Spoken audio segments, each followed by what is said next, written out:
देवी यशोदा, आशा करता हूँ आप इसका ख्याल रखेंगी। आज से संसार इसे आपके नाम से जानेगा। स्मरण करो आकाशवाणी कि देवकी का 8वां पुत्र तुम्हारा काल बनेगा। देवकी ने इस बार एक कन्या को जन्म दिया है। ये कन्या तुम्हारी काल कैसे बन सकती है कंस? मेरा काल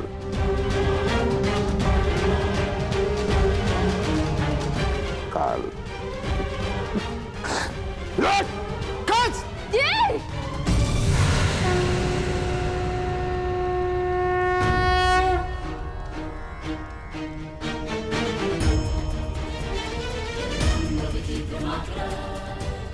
हे दुराचारी कंस, तू मुझे क्या मारेगा?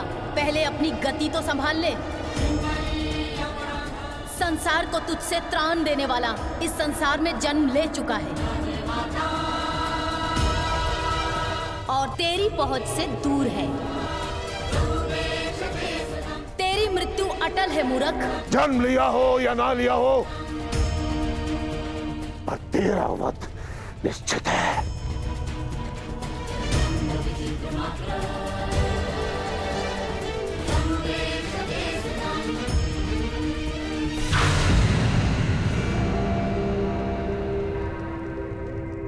यहां हूं मैं कंस।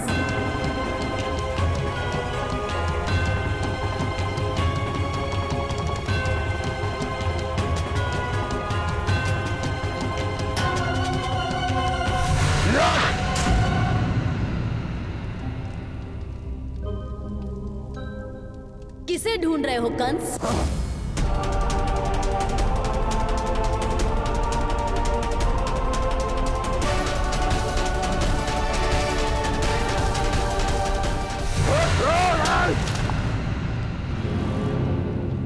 मूर्ख कंस, माया मनुष्य को मारती है, मनुष्य माया को नहीं।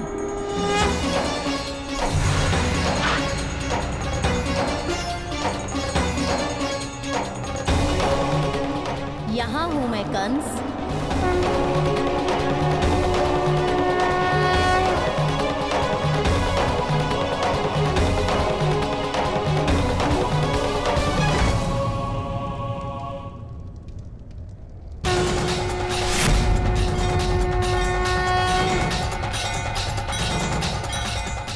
अपनी दशा देखो कंस। उसके इस धरती पर आने मात्र से ही तुम्हारी शक्तियां क्षीण होने लगी। सोचो, ये तो सिर्फ प्रारंभ है। तुम किंचित सोच भी नहीं सके जिस पल वो तुम्हारे सामने होगा, उस पल तुम्हारा क्या होगा।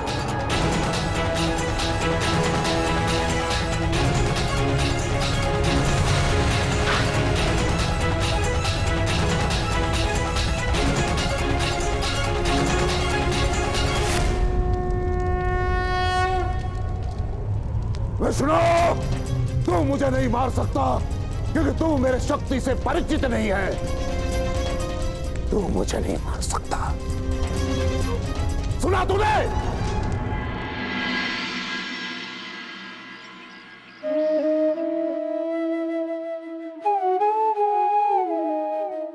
अरे ये क्या? पूरा गोकुल ग्राम अब तक मायालो निद्रा में डूबा है। जागो गोपियों, मेरा सत्कार नहीं करोगी? देखो, मैं आ गया हूँ।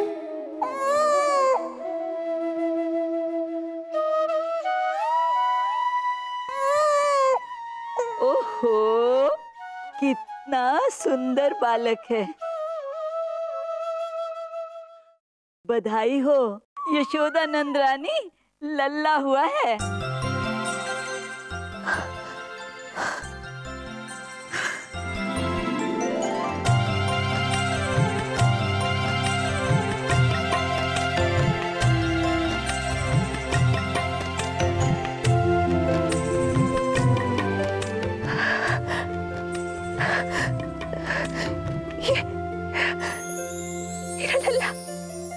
अरे सुनंदा, जाओ जाके सबको बताओ, नंद रानी ने लल्ला जाया है।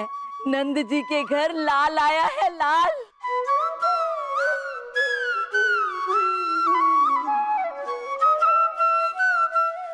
नंद बाबा के यहाँ लल्ला हुआ है। अरे सुनो सुनो सुनो सुनो, नंद के घर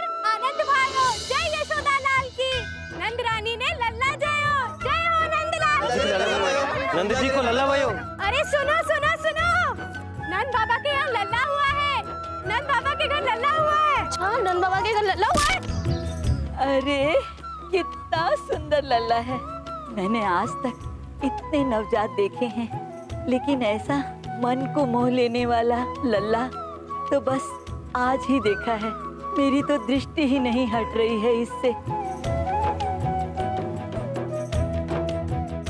और इसकी ये मधुर मुस्कान, पूरा जग बलिहारी है इस पर। अरे सुनो सुनो सुनो, नंद बाबा के यहाँ लल्ला हुआ है। नंद बाबा के यहाँ लल्ला हुआ है। नंद बाबा का लल्ला हुआ। नंद बाबा का लल्ला हुआ। सुनो सुनो सुनो, नंद के घर लल्ला भयो। नंद के घर लल्ला भयो। नंद के घर लल्ला भयो। नंद बाबा का लल्ला भयो।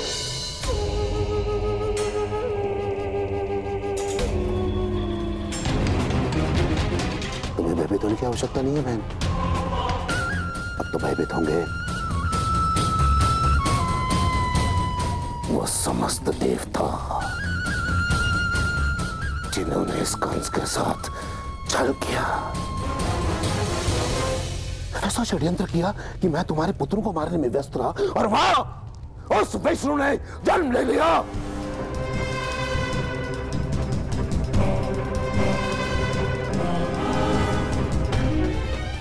अपराध हुआ मुझसे।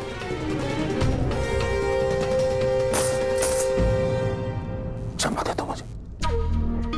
आज तक इस कंस ने किसी के समक्ष हाथ नहीं जोड़े। आज प्रथम और अंतिम बार हाथ जोड़ता है ये कंस।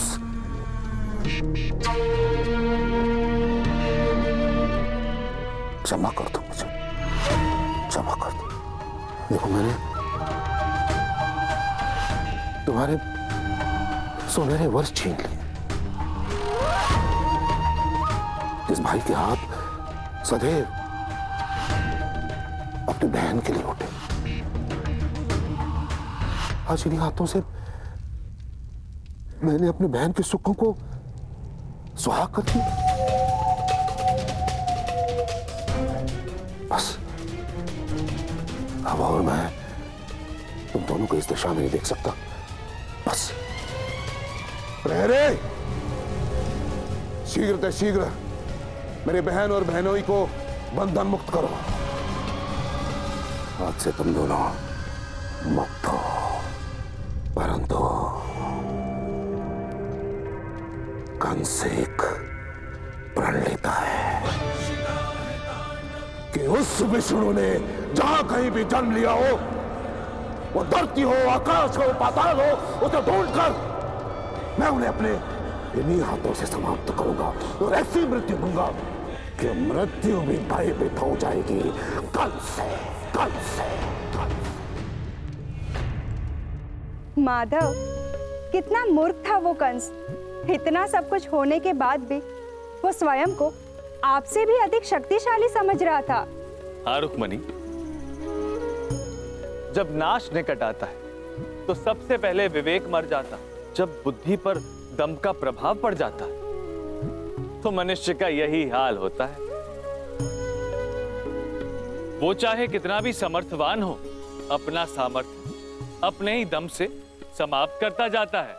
आर्या, मुझे ये बताइए, यमुना के उस पार गोकुल में जब नंद बाबा को पुत्र होने का संदेशा मिला, तब क्या हुआ? क्या होना था पूछो ही मत रुक्मणी।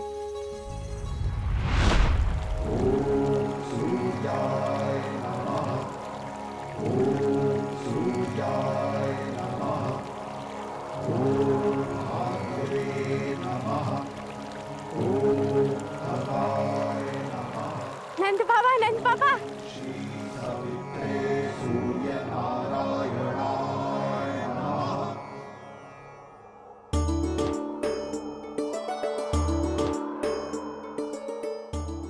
आज आपको माखन मिश्री खिलानी पड़ेगी। आपके यहाँ लल्ला हुआ है, लल्ला।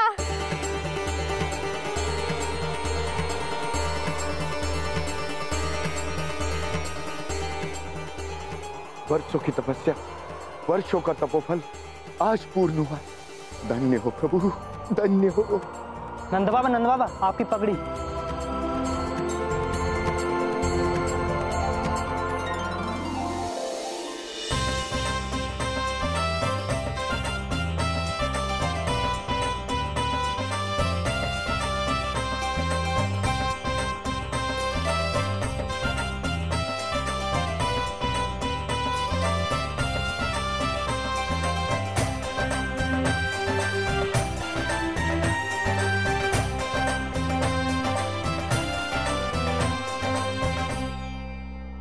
यशोदा रानी,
मेरा पुत्र नहीं यशोदा,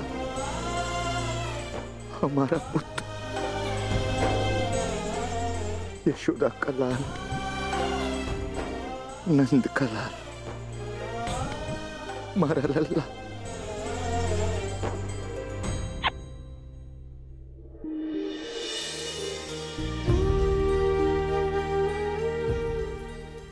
नंद बाबा का आनंद स्मरण हुआ आया ना? हाँ रुक्मणी, मैया और बाबा के आनंद का स्मरण होते ही स्वतः होठों पे मुस्कान आ जाती है। बहुत आनंदित थे ना नंद बाबा और यशोदा मैया आपको पाकर?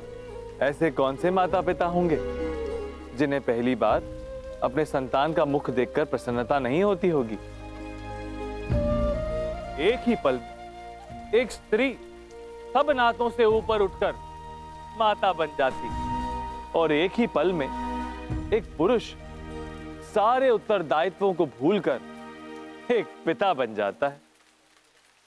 माता पिता नहीं जानते कि उनके आंगन में एक अवतार आया है, परंतु बच्चे की अटकेलियां उसके माता पिता के लिए आनंद का अवतार होती हैं। रुक्मणी, एक पति पत्नी के मध्य का सबसे बड़ा बंधन होता है संतान, और ये बंधन अग्नि साक्षी विवाह से भी बड़ा बंधन होता है, जो दोनों को प्रेम और उत्तरदायित्व के डोर से जोड़ता है। संतान की गोद में आते ही माता पिता का लक्ष्य केवल एक हो जाता है।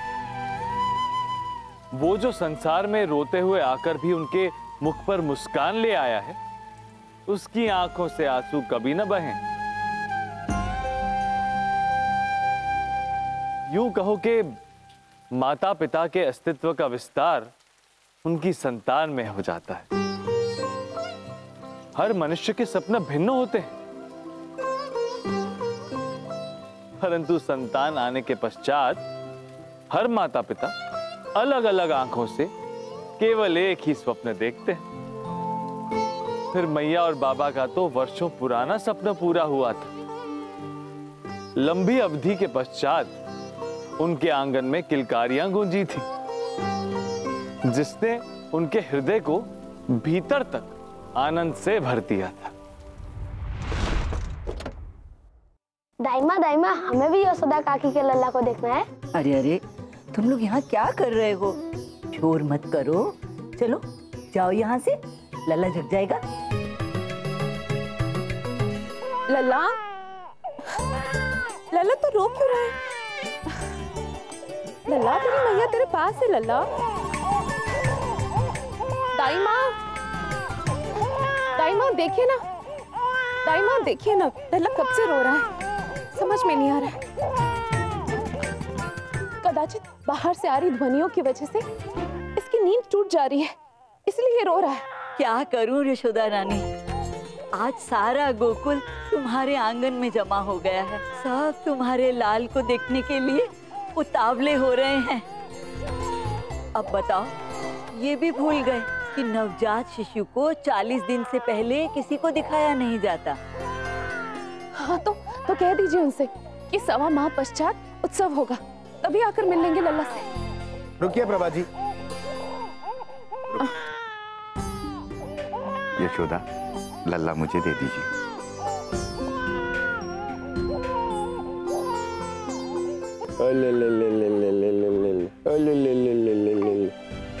अरे इसे लेकर कहाँ जा रहे हैं आप? अभी 40 दिन तक ये कहीं नहीं जा सकता, यही विधान है। 1.25 माह तक परिजनों के अतिरिक्त कोई भी बाहरी व्यक्ति लल्ला से नहीं मिल सकता। खुद दृष्टि लगने का भय होता है। सुना लल्ला, माँ की ममता होती ही ऐसी है। पुत्र के मोह की बात आए तो ग्रामवासी क्या भगवान को भी पराया कर दे। यशोदा, ये सारे गोकुलवासी हमारा परिवार ही तो है। भले ही मैं यहाँ का मुखिया हूँ, किंतु किसी के लिए नंद बाबा, किसी के लिए नंद काका और किसी का नंद बेटा हूँ। और तुम भी तो किसी की भौजाई हो, किसी की यशोदा काकी हो और किसी की यशोदा बेटी। हम दोनों के यहाँ संतान हो, इसकी मन्नत हम दोनों से अधिक इन गोकुल वासियों ने मांगी है। तभी तो बाहर जाकर देखो, जैसे गोकुल में दिवाली हो गई है। सारा का सारा गोकुल धाम हमारे आंगन में आ गया है। जिनकी दृष्टि सदा ही ईश्वर की ओर रही कि यशोदा की संतान हो, उनकी कुदृष्टि तुम्हारे लल्ला को कभी नहीं लगेगी यशोदा। आप ठीक कह रहे हैं। ममता मोह में मैं स्वार्थी हो गई थी, भूल गई थी कि ये गोकुलवासी, ये सारे गोकुलवासी हमारे परिवार ही तो हैं। हमें अवश्य हमारे लल्ला को गोकुलवासियों से मिलाना चाहिए।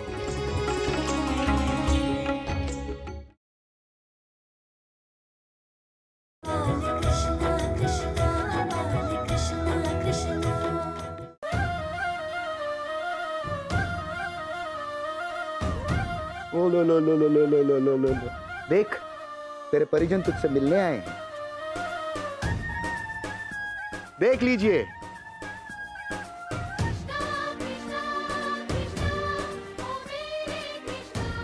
देख लीजिए, आप सबकी शुभकामनाओं का फल मेरा लल्ला।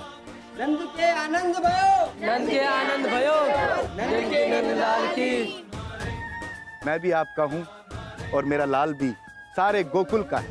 आशीर्वाद दीजिए। लल्ला के जन्म के उपलक्ष्य में कल नंद भवन में महान उत्सव मनाया जाएगा। आप सभी उस उत्सव में सादर आमंत्रित हैं। और इस उत्सव के प्रमुख अतिथि होंगे मथुरा नरेश कंस। कंस कंस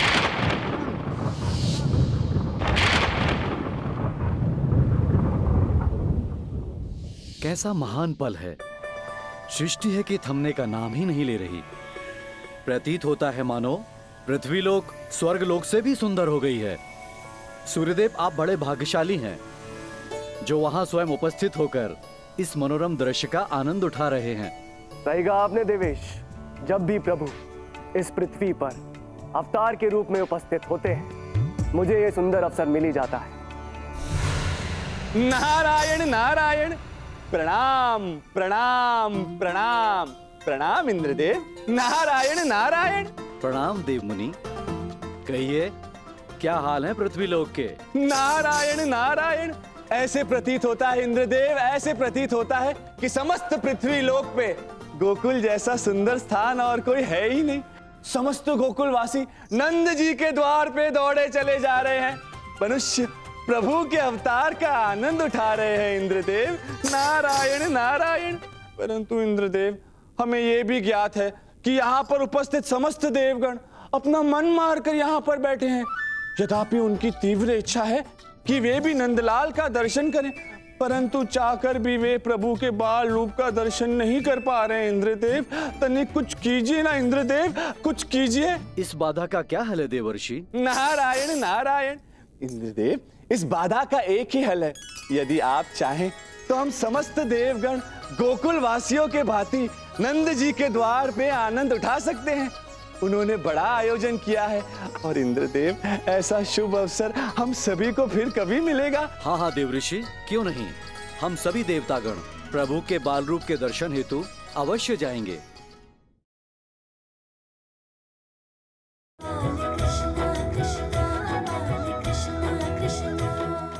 ये क्या लीला है माधव। पिता श्री वासुदेव ने आपको कंस के कारागार से निकाला, जिनके बाल रूप के दर्शन माता देवकी और पिता श्री वासुदेव ठीक से नहीं कर पाए, उसका अवसर देवताओं को मिला और उसका निमंत्रण कंस के यहाँ भी चला गया।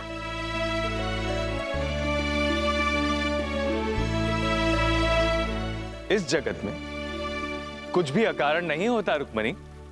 हर बात के, हर घटना के पीछे कोई ना कोई कारण अवश्य होता है। हर घटना एक विशेष कारण से घटती है और भविष्य का कारण बनती है। यदि बाबा कंस को निमंत्रण देने नहीं जाते तो उन्हें इस बात का ज्ञात कैसे होता कि समय का चक्र क्या मोड़ लेने वाला है। आने वाले पलों ने अपने भीतर क्या छुपा रखा है।